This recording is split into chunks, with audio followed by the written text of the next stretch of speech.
Hello, hello, and welcome to our incredible panel. And before we get started, I would like to just introduce our guests today. I have Elizabeth Piñón, Vice President of Product and Operating Partner at the Venture City, Chris Adamo, CEO of Flamingo Capital, and Arul Murugan, Chairman of Borderless Capital. Welcome, guys.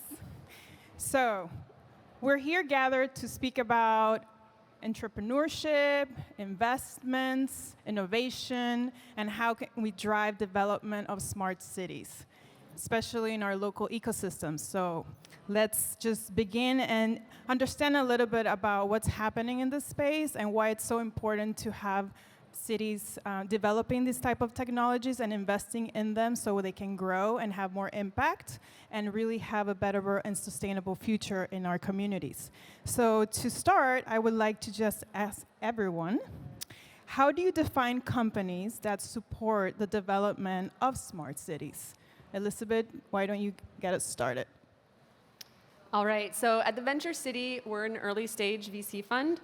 And my role is to invest in amazing entrepreneurs who solve fundamental needs through the use of technology.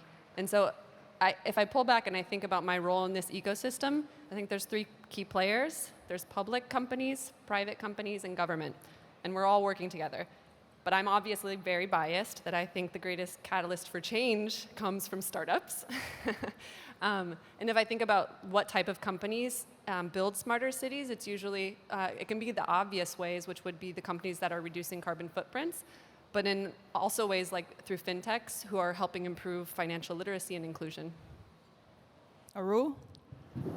Yeah. So I'm more into the blockchain space, so I'm going to define in a little unique way.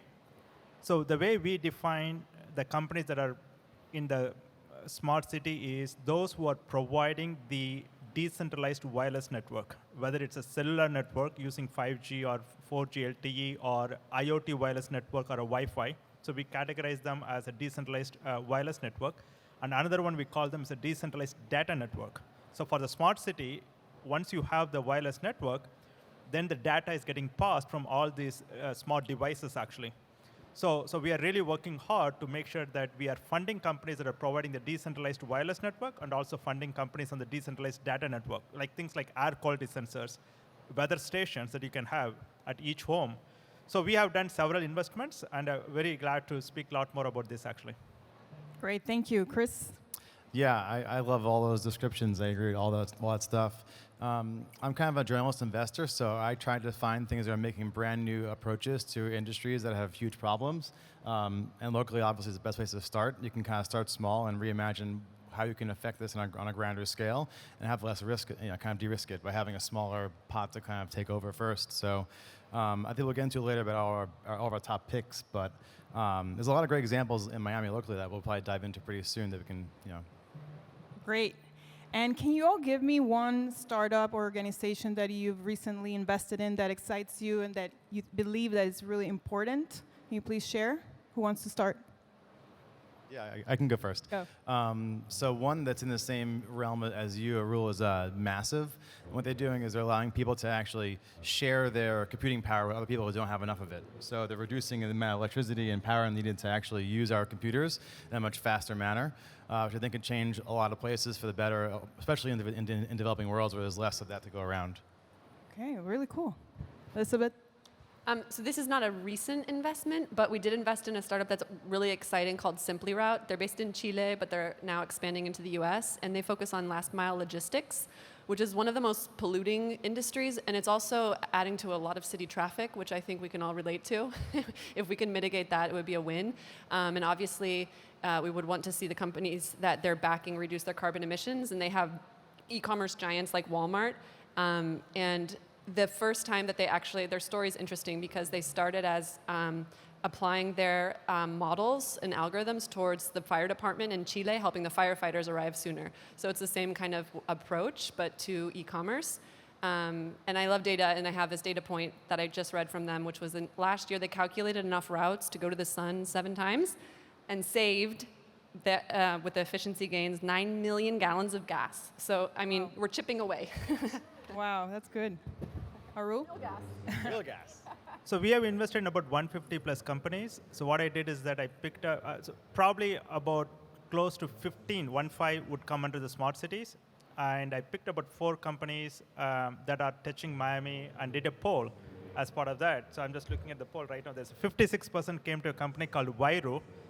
So Vairu is actually in Latin America, but also they're doing things in Miami. They're providing a decentralized wireless network. So most of the companies are doing more like a 5G or a Wi-Fi. It's easier. This is the first one. They're going and putting a fiber optics. So they're saying like, hey, in Ecuador, we don't have even the basic internet. Only if I have a basic internet, then on top of that, I can provide like a 5G or a Wi-Fi and everything. So it's really amazing how they're using the tokenization model in bringing the wireless infrastructure for Central America, where you have very less one actually. And the second one came to PlantWatch with 29%. They are basically providing the air quality sensors so that you can deploy the air quality sensors in most of the polluted cities. So you can measure the air quality, and as such, you can take action to reduce the pollution in any cities actually. It is just fascinating how startups and growth companies are really investing heavily in developing innovations that are tackling the most pressing issues the world is facing currently. Sometimes it's difficult for big multinationals and for the public sector to tackle them. So I think there's a huge opportunity for startups to really go ahead in this game and have an immediate impact in our communities. So thank you so much for investing in these incredible businesses. So I want to go to Elizabeth, and I know that as an investor, you're looking to invest in companies that are tackling the problem of carbon, or to reduce the carbon footprint. And why do you think it's so important to do this and to improve the life of people living in these dense urban cities? Yeah, and I'd love to call out that we're not an impact fund. We don't only invest in climate tech, but it is important, and we love when people are solving problems within this space. So there was a quote from Larry Fink, who's the CEO at BlackRock, and he talked about how the next 1,000 unicorns, they won't be search engines or media companies. They're going to be scalable innovators who help us go green and build more innovative, greener companies in a way that's affordable, and that part is really important, to customers. And so obviously, like, we have the tailwinds of government decisions to put legislation in place that raises the bar for the public companies to meet. And in order to fulfill those promises, obviously the investors are going to be able to find deals where people are innovating to help other companies and people reduce their carbon emissions. And so I think there's already evidence that this is catching on, that this is becoming mainstream, because there are quite a few unicorns, and of which 50 of them in climate tech, 50% of them arrived at that status of unicorn last year.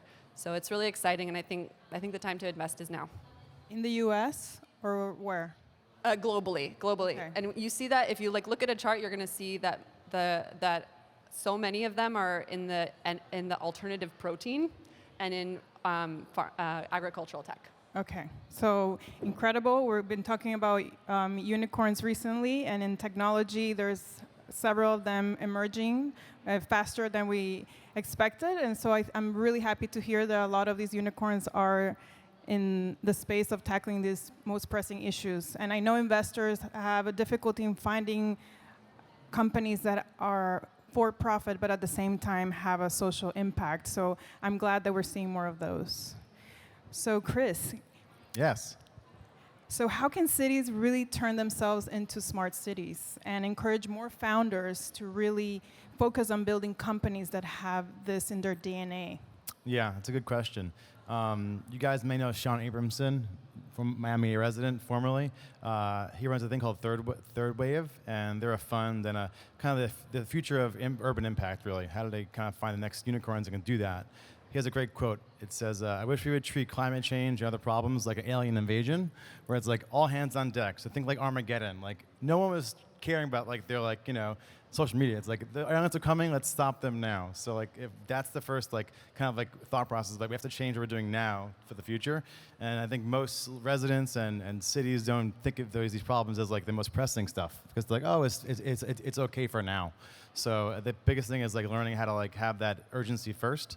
And a lot of folks just, it's hard to understand it for the future 50 years now, because it's just not It's not pressing enough. And obviously, it's expensive to change, and it's hard to change, so people put it on the back burner so many times. So it's a lot of like showing the why before anything else, before the actual technology can even be built, I think. Taking action now. But being open to it, really, being like open to small trials of stuff in like one part of a city, because that doesn't happen enough. Because like people turn to just often say no to everything first because it's new. So the fear of change gets in the way of like the innovation that could be there. And then there's the folks who are incumbent who often are entrenched. They don't want to lose their place, and they often don't want to change because people don't want to change anyway, so they stay the same, and they kind of status quo is the best way forward. So it's a scary slope. It really is not easy to address with most people. Humans are resisting change, and it's hard. I understand that, but it's a huge opportunity also to take these risks, especially in this city like Miami. It's a perfect laboratory to really implement these innovations and try them out. I think we're at a great time for the city, and I think our governments are really open to experimenting with some of these innovations, so I'm really happy to see that. So let's go to Arul. Can you please discuss a little bit about how blockchain and decentralization in building smart cities, how do they contribute to build these cities? Yeah. So I think the biggest problem in building smart cities or anything where you need to put physical infrastructure is the capex. So always the problem is that how are you going to get the initial capex? You may have a brilliant technology, even if you have a brilliant technology, because the smart city has to be done by the city. Typically, city doesn't have a big budget. So the blockchain is solving the problem where you don't need to put all the capex upfront. So I will give one example, like how many of you knows about Helium, the decentralized wireless network, right? So I heard quite a few people. So basically, you can define the token economics. Oops. Time's up. Right. It's time to act now. Heck no. Act now. We incorporated some props into the panel. They're here. They're coming for us, guys. Okay. I think we're good, right? Okay. Yeah. Go for it. So see, in the any wireless space, there is a chicken or egg situation. Until you go and create a full wireless network coverage, people will not come in and use the network, actually. So that means that, to give an example, like for building IoT wireless network, Comcast spent like more than $250 million, and they have to give up because they're not able to create a ubiquitous network across the United States. We are such a large country. And so in the blockchain economics, what we can do is that when you are building the network, based on the coverage that you provide, we are incentivizing people upfront itself. And then compensating back when the usage is coming up. Because you define programmatically, cannot be done in a Web2 way, because a centralized person, they can change the rules. Here, the rules are in the public ledger in a smart contract. So that's the one thing I really look at to see that now we can talk about putting a lot of physical infrastructure. So today I came in, I spoke to like 4 CTOs in the city, and every one of them are very excited. So 2 of them, they said, like, Arul, I want to come in and see how you can help our city to do this.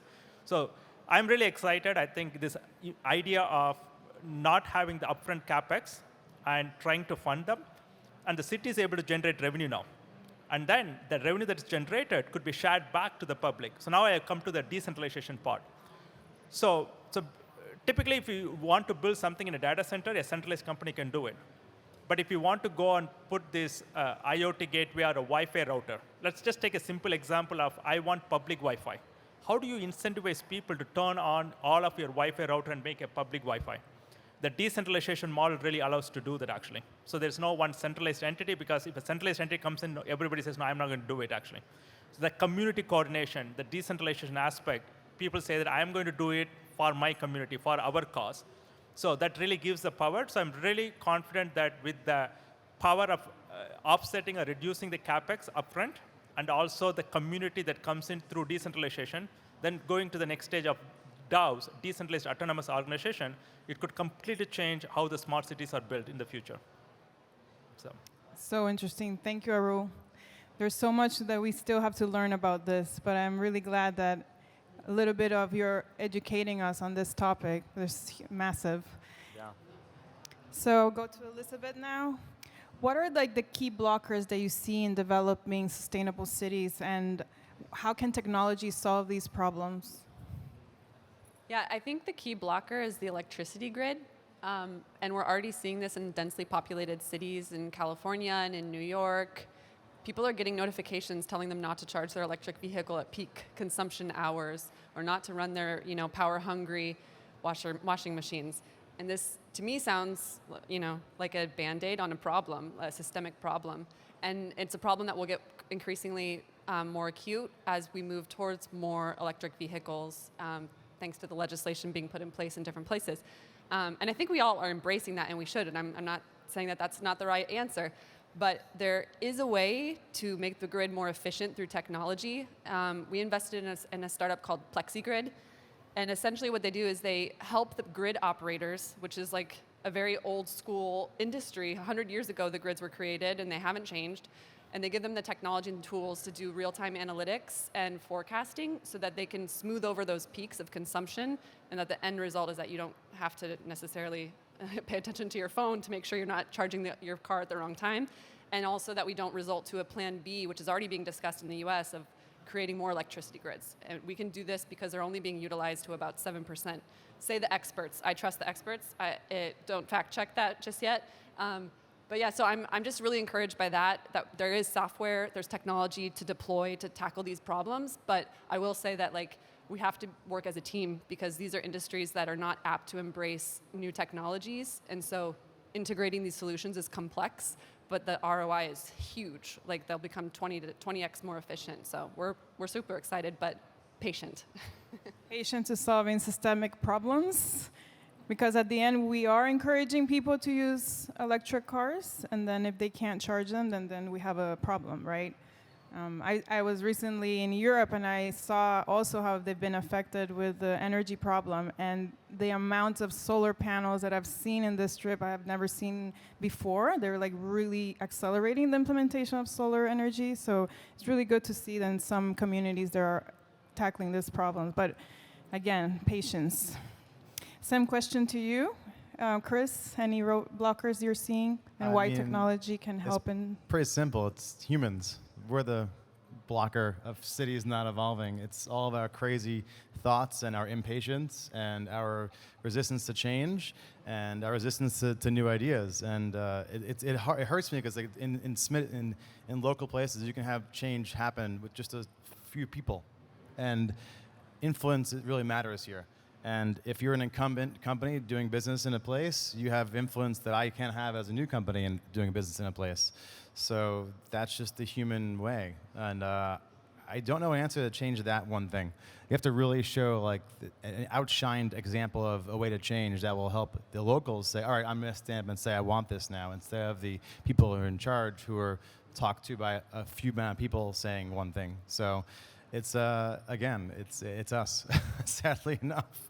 And I wish we had more incentives to do things that are new. Like tax incentives would be great for startups that are doing things that can change the way that we operate. And most folks haven't offered that way forward yet. Again, as Arul said, getting capital to build things that are new, it doesn't exist right now, especially for impact things that don't have any revenue in the short term. So we're all basically shooting ourselves in the foot a lot of times. Yep. And we say one thing but do the opposite. Yeah, you have the innovation, and then investors can't invest because they don't see much traction, so it's harder. And then you need the money to develop the capex and to try out and prototype the technology. So it's challenging, but it's like a cycle of doing the same thing over. And I'm not sure who's at fault at this point. It's like you keep passing it forward to the next person, and it's their fault. Yeah, that's why it's important to have tax incentives and grants, obviously, for innovation, incorporating all the sectors, right, in this process. Yeah, and I didn't think I was going to go down this rabbit hole up here, but but there's the nature of working together on this planet that is not really top of mind for a lot of cities, right? And so say this one city that this pilot that they're doing with PlexiGrid has the know-how to make the grid more efficient. Wouldn't it be great if the EU would adopt all the same technology, and that we could work as a team to kind of get on the same page about implementing these technologies?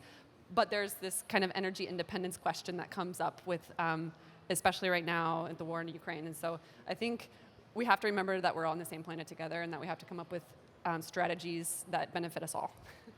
and that this planet, that our children are going to be in the future in this planet, and then we need clean air, clean water, and make it more sustainable. So it's up to us to really make the change now.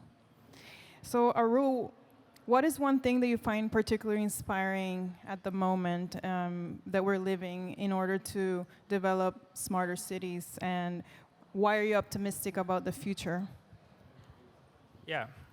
I think this particular thought came to us after coming to Miami. We moved to Miami last June. And then, along with Claudia, we went to a place called Chosen.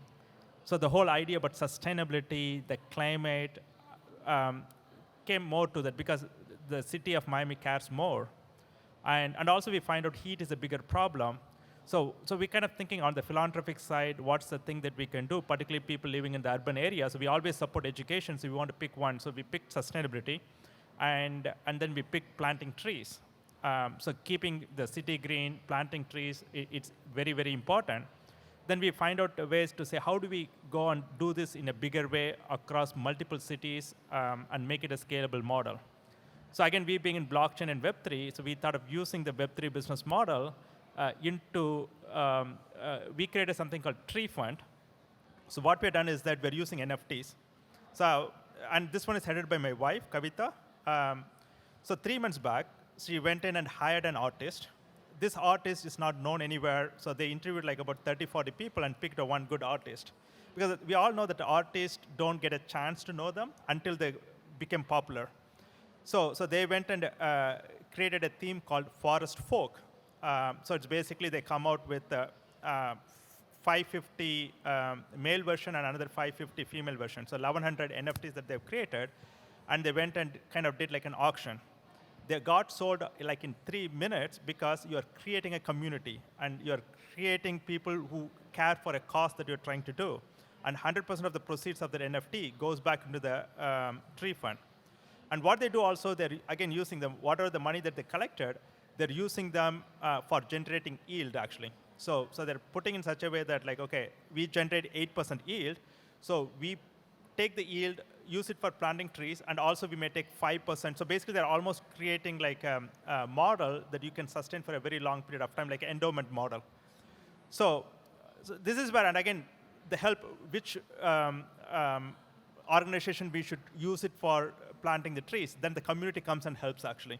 So now it's not just the community is contributing the dollars, they're also contributing the time, and they're giving some really good causes. So I really look at to see that the Web3 business model is really true. A lot of people think like, hey, is it another hype that's coming in? So that's the reason this is the one area that I felt really good because we are doing it and we are now planting millions of trees actually. Thank you so much, so inspiring. Anything that is inspiring both of you currently with regard to developing smarter cities? I mean, I think we're on the same page here as like using blockchain for the future of transparency would be great. You know, I mean, voting should be on the blockchain at this point. And I think I'd vote probably more often if it was that easy to do it in a manner that I think would have better turnout. So again, local action is the biggest thing we can do, and most folks don't take action. I think if you poll everyone here, you know, we're probably the most engaged people there are in the city, but the average person just goes about their life and doesn't pay attention. So I'm a big Web3 guy. I think it's early, but I think we can use that in the future to solve a lot of problems and have folks feel like they have some say in the manner. For sure. I'm very inspired by Miami embracing new technologies. I think it's a really interesting use case for being this bridge to Latin America. I just relocated from Buenos Aires, and so the energy here is really palpable. Great guys like Chris and also Claudia and Arul. But no, I really do think that like it is a form of openness that exists here in the city that's inspiring. I carry a lot of inspiration right now for the way that folks are embracing the ability to do their part in protecting the environment. So I'll give you an example. I worked at a beauty subscription service called Ipsy, and we sent all these cosmetics in a bubble mailer. And I think even the men in the audience know that these are usually plastic bottles, and it does no good for the environment. And they made a commitment to reduce their use of virgin plastics. And this is kind of going along with what I was saying, that people are starting to make commitments in publicly traded companies or even large private companies And in the first year, they reduced it by 50%. And really, it's a necessary step that the companies take to protect their image, but also the consumers really want this. And so I'm encouraged by the fact that if the costs keep coming down enough, that users will embrace these kind of renewable energies and do their part for the environment.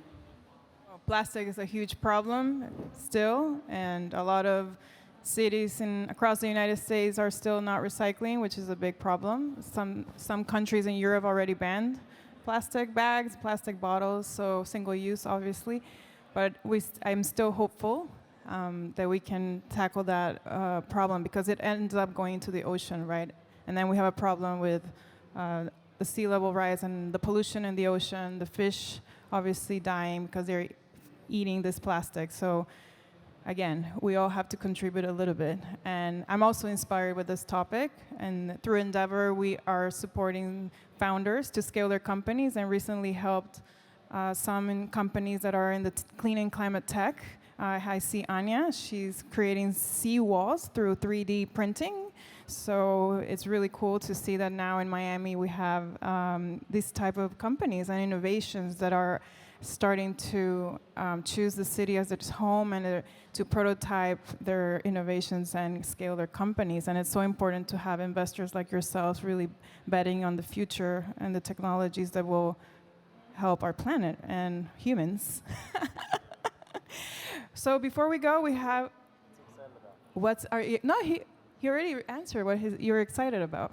He started it. Yeah. Anything you want to share before we leave? Any last comments? Anything you want to share with our audience? I do have something. I would be remiss. I think we've been focusing on climate tech a bit, but we're also focused on sustainable and equitable cities. So we could focus on the fintech angle. I would love to plan another startup, but I will spare you that. But I do want to shout out our hometown startup, Musicasa, who's building community through music. Woohoo! And the reason I want to shout that out is because community will outlive all of us. And if we're building all of these new technologies and the vehicle for delivery of those new technologies is community, then we're doing something right. And so, maybe it's not the most obvious use case for this panel, but it is important that we are continuously fostering community. Great, thank you. Any last comments, Chris? Just be really nice to other people. That's kind of the best thing you can do. And be nice to our planet. And the golden rule kind of rules everything. Just act as you want people to act to you. And if you do that, the whole world's going to be a much better place. And most folks forget that every day. I see it happen in traffic. I see it happen on a Starbucks line. I see it happen in my kid's school. I see it happen amongst my 2 kids. And it's just, you just take a step back. Patience is a big thing to have with anybody and around you. And if you just think about what their life may be, they could be having a bad day. You can try and make a small change in someone's life. Just pay it forward as best you can. And eventually people will catch on. I'm confident in that. Great advice. And Arul? I'm trying to be forward-looking. Look, I'm just looking at, again, Miami, right? There's a lot of influx of people that is coming in the last 2 years, we all know, after the post-COVID. So I'm thinking, what is going to change? Meaning that already the temperature is pretty high in Miami. If the temperature increases by another 2 or 3 degrees centigrade in the next 5 to 10 years, that is a huge risk for extinction also, meaning that people don't want to live here. So how are we going to measure the temperature at the hyperlocal level so that we know what to do, actually? So one of the things personally that I'm thinking of, again, is to find a solution where we can put a lot of temperature sensors across so that the city or what are the officials, the private organizations, people will come in and provide a solution so that we can avoid the temperature increase in the next 10 years. Thank you so much. And I also invite the audience to meet our amazing panelists. They have so much experience, and they're very passionate about building smarter cities. I'm also very passionate in this space, and hopefully contributing a bit in developing our beautiful city and becoming a smarter city, because I see so much potential, so many entrepreneurs, and really trying to start incorporating more sustainable approach in their businesses and having that DNA. But most important, I think, taking care every day about our environment, where we live, being a good person, going and walking in a park, connecting with nature because it gives us the air we breathe, and just being present, right? Conscious about being in the present moment because life is beautiful. So that's my message, and I wish you all a great afternoon.